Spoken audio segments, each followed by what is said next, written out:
When I first saw this new electric car from Cupra, Cupra is a brand owned by the Volkswagen Group. This is essentially a Volkswagen ID3 rebadged, restyled. Looks way better than 983 in my opinion. In fact, a lot of people who saw this car at Fully Charged Live were like, plenty of your viewers out there have probably seen the Volkswagen ID3 and seen the interior and everything like that. So with the Cupra Born, we actually have our very own interior design. We've got some really cool details, like little 3D effects on the triangles like that. Hey guys, I'm in the inside here. It's actually decent room. It's kind of a bucket seat back here, which is unusual. Unusual for a car, let alone an EV. And it feels like it would hold you in pretty well compared to most cars, actually. and actually they were my first thoughts when I saw this car, when I first saw the media release and I first saw the pictures and I went, yeah, that's like a hot hatch. That thing looks great.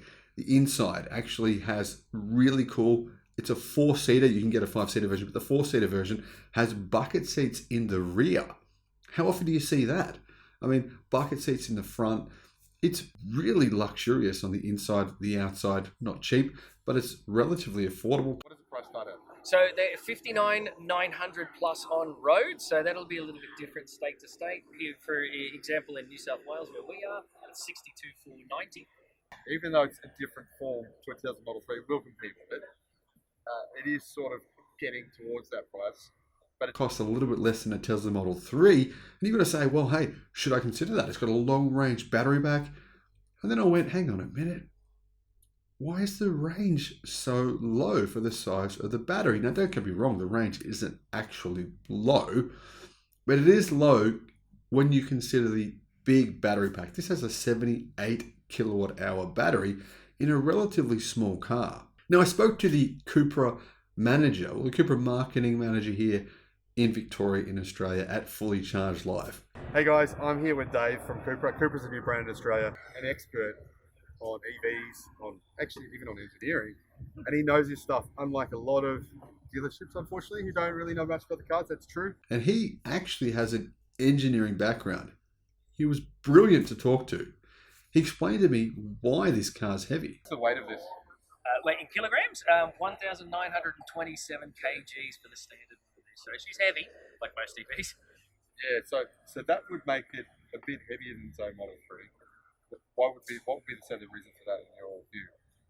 More than likely, it'll be down to the platform engineering. At the end of the day, this vehicle and this platform is designed to not only be a smaller car, but also a larger SUV as well. So there'd be some pretty heavy-duty engineering into some of the elements of it, like suspension and things like that. The Cupra Born is actually built on the Volkswagen MEB architecture, which is pretty cool. I'm sure plenty of your viewers know the MEB well with the Volkswagen ID products. It's a twinned in with the Volkswagen ID3, but we put our own little spin on it. Twinned, yes. What that means, it shares some components with the Volkswagen ID3 product, but with the Cupra and what our entire brand is about, we're a brand that's more about the sporty experience, the sporty drive, all about driving it. Designed the suspension to work with the low center of gravity, rather than it just being like a factor in the background. We built the suspension around that, which is pretty cool.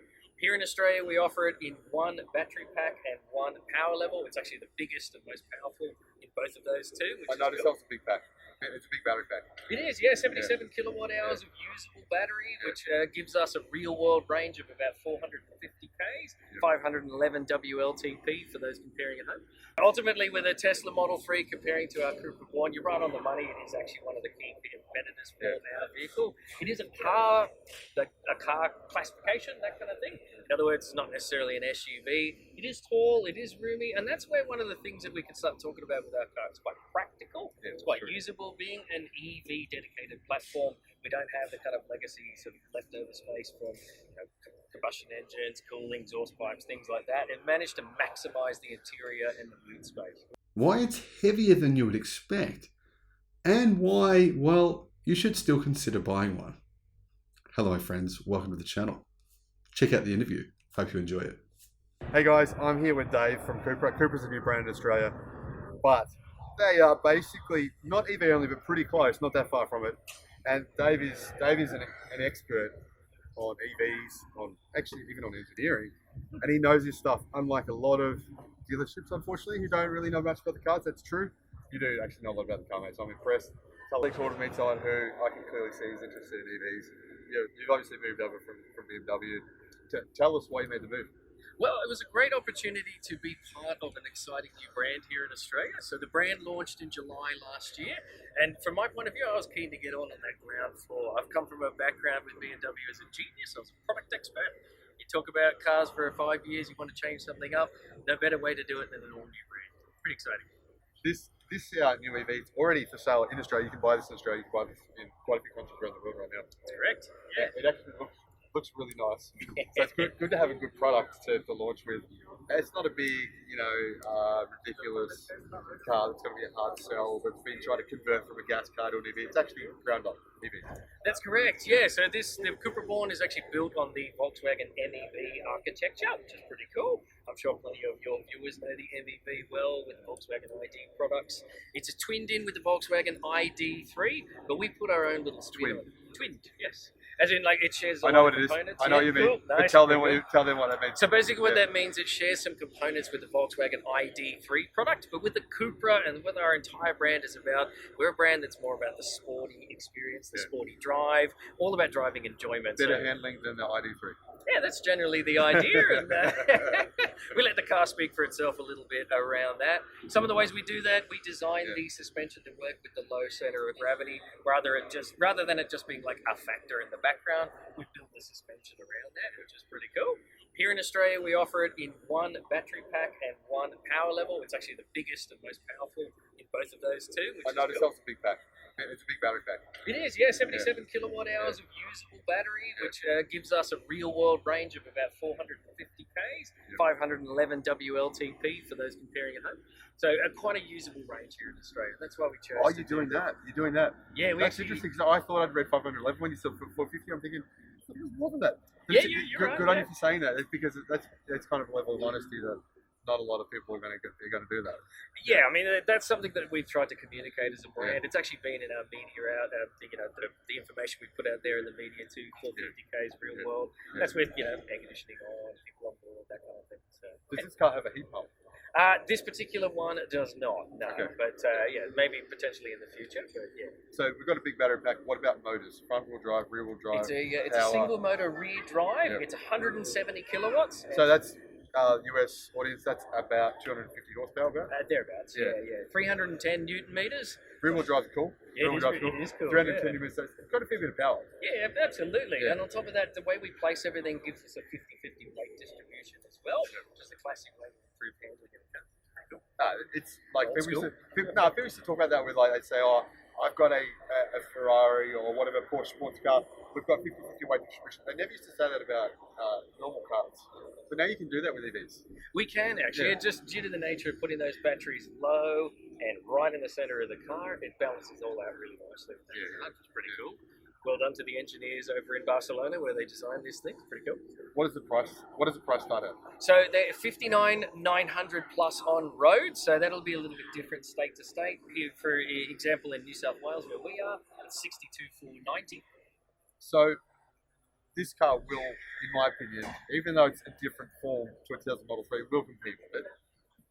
It is sort of getting towards that price, but it's a little bit cheaper. Why should someone buy this over one of those? And I think there's some good reasons, but I'm not saying there's not. I think there is. But tell me why you think there is. Some good unfiltered answers there. So ultimately, with a Tesla Model 3 comparing to our Cupra Born, you're right on the money. It is actually one of the key competitors for our vehicle. It is a car classification, that kind of thing. In other words, it's not necessarily an SUV. It is tall, it is roomy, and that's where one of the things that we can start talking about with our car. It's quite practical, it's quite usable. Being an EV dedicated platform, we don't have the kind of legacy sort of leftover space from combustion engines, cooling, exhaust pipes, things like that. It managed to maximize the interior and the boot space. When you're saying practical, that's a good point. I think sedan. I'm not a big fan of sedans. Having the hatch version, I think that's a good idea. But what's the actual boot space in this? So it's a 385 litre boot, and it's a really good usable boot space. For all the parents at home, it's a nice long boot, so you're going to be able to fit prams and things like that, which is pretty cool. What's the boot space in a Toyota Corolla? I think it's about 290 something. This guy knows it. This guy knows his stuff. I could have asked that from 100 other experts, and they wouldn't have had a clue. It is in the 200s. Yeah, there you go, It's a bit bigger. Yeah. It's a hatchback, but it's on the bigger side. But due to the nature of the platform, it allows us just to use that space really well. Again, we don't have any need for exhaust pipes, so we can have space underneath as well. We've got a little bit of storage under the back there too. A little bit. What's the battery chemistry? It is, what is it again? It's the NCM, I think that's the one. Yeah, that's a tough one. Someone tried to get me with that one yesterday. Yeah, so we use, it's a lithium-ion battery tech. Yeah, not quite the same as some of the other ones out there, but also about the same as plenty of the other manufacturers. I was about to ask you, are you planning on bringing any other models? We are. So the Cupra Born for our brand, both in an international sense and here in Australia, is kind of like the tip of the iceberg for us with EVs. Our brand's already committed to go fully EV by 2030, which is really, really cool. Next year, we're bringing in a vehicle called the Cupra Terramar, which will actually be a hybrid and a plug-in hybrid. Yes, I know it's an ICE engine, but bear with me. That's one of our models, going to be a mid-size SUV. We're also bringing in another mid-size SUV called the Cupra Tavascan. That one is a full dedicated EV. It's built on exactly the same platform as this, with proper mid-size. What's the size? It's very similar to the Volkswagen ID4 and ID5. So closer to a Tesla Model Y. Yeah, very similar to Tesla Model Y. So closer to a Tesla Model Y, so I'll just repeat that so you guys can hear me. So that'll be your competition. Do you think you've got the price in that range? Couldn't really tell you about the pricing at this time. Too far out on that one. It's worth a try. Yeah, worth a try. Very likely we'll hear some more information about the Cupra Tavascan in the next couple of months. Yep. Our whole brand is really excited about that. That absolutely represents our future. We have, as I said, the whole ethos of the brand is about sporty driving, sporty handling, and we're going to be taking that up to a mid-size electric SUV. We're going to have some decent power on it, decent torque. It's going to be a lot of fun. That's great. What's the weight of this? Weight in kilograms, 1,927 kgs for the standard one. So she's heavy, like most EVs. Yeah, so that would make it a bit heavier than its own Model 3. What would be the reason for that in your view?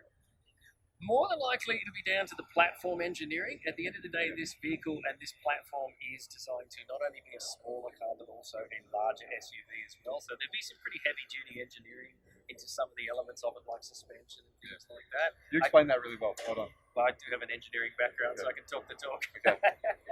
Not many people actually explain it that way. I think that's a good way to say with the platform sharing. That's how it works, right? Indeed, yeah. I mean, as I said, like this is a car that can also be shared with much bigger mid-sized SUVs, including the VW ID4s and 5s, things like that. So yeah, there is going to be an inherent weight built into things like that. But yeah, that's all going to be part of the development of these cars. Yeah, there's not a lot of EVs. Americans, everyone else who's watching, not a lot of EVs in Australia. So that's why I got to interview this guy. And his excitement, enthusiasm for bringing EVs here is great. And there's really, hey, what's the Volkswagen? What have they got for sale that we can buy from Volkswagen themselves? At this time, the Volkswagen Group here in Australia, they haven't launched any of their EVs, but they're very close to doing so. We'll be announcing it soon. All right, mate. Well, you're leading. Yeah, that's right. Brand new brand, and you're leading. But Cupra is part of the Volkswagen Group. Just so we are, you guys know. yeah. So Cupra, for people who have never heard of us before, we are a brand. We're actually a Spanish brand as part of the Volkswagen Group. We're twinned with another brand that many people might know called Seat. Yeah. So we effectively are like their more kind of high performance division. We make the slightly more emotive vehicles, and we make some unique ones. We've got a petrol powered one. Again, I shouldn't talk about that too much, but we also make this one here, which is unique to our brand. So there's no Seat equivalent to the Cupra Born. It's all our own. Is there anything about this car that we could like show people that kind of a cool little feature that we might not know about or whatever? Anything you think of? Yeah, I'd like to actually show everyone the interior of the car. Let's Now, go let's go for it. So plenty of your viewers out there have probably seen the Volkswagen ID3 and seen the interior and everything like that. So with the Cupra Born, we actually have our very own interior design. We've got some really cool details, like little 3D effects on the triangles like that. The interior you're actually seeing here is our interior upgrade package. Now, basically what that's all about, we've got a few extra features that come into the car, but one of the main things to show your viewers here are the awesome seats. So they're finished in a trim we call Dynamica. Basically like a microfiber suede type material. That also brings electric seats, massage seats, heated seats, that kind of thing. So some nice little upgrades and an upgraded 9-speaker Beats audio sound system. Hey guys, I'm in the inside here. It's actually decent room. It's kind of a bucket seat back here, which is unusual. Unusual for a car, let alone an EV, and it feels like it would hold you in pretty well compared to most cars. Actually, now, I didn't expect this. Yeah, it's an interesting sort of design choice with the Cupra offering. Basically, when you upgrade to one of our 2 optional packages on the car, it changes from a 5-seater configuration to a 4-seater. So this is an option having this. Yeah, so it's just a bit of an unusual quirk of the car, but it's a factor. But on the other hand, as you pointed out, you got these really cool scalloped-in bucket-style seats, which are nice and comfy. So if you want the version with the 3 seats, that's Yep. the standard model. That's the standard interior package, which includes a slightly different trim. We've got that on display of one of our other vehicles downstairs with our test drive, but you'll be able to see that at our Cupra garages as well. That's actually made out of recycled material. It's actually called Sequel. Yep. We actually use plastic bottles that are scooped out of the Mediterranean Sea. They actually then recycle them, extrude them back out, and then make a cloth trim out of that recycled plastic. So we kind of lean into the innovation and just basically try to have that, minimizing the impact as much as we can as a brand, which is pretty cool. Dude, thanks a lot for your time. Yeah, Great to very see your well. enthusiasm. But tell Volkswagen to bring some of the EVs here. Come on, guys. I know you can't do that. But, hey, you're basically at a winner because this is basically primarily an EV company. That's certainly where we're going. Cupra, Yeah, that's where the brand's so, going. hey, you're going in the right direction. At least you're not working for some of the other manufacturers. So good choice in Korea, mate. I think you've got a long future ahead of you, buddy. Yeah, cheers. Thanks for your time, mate.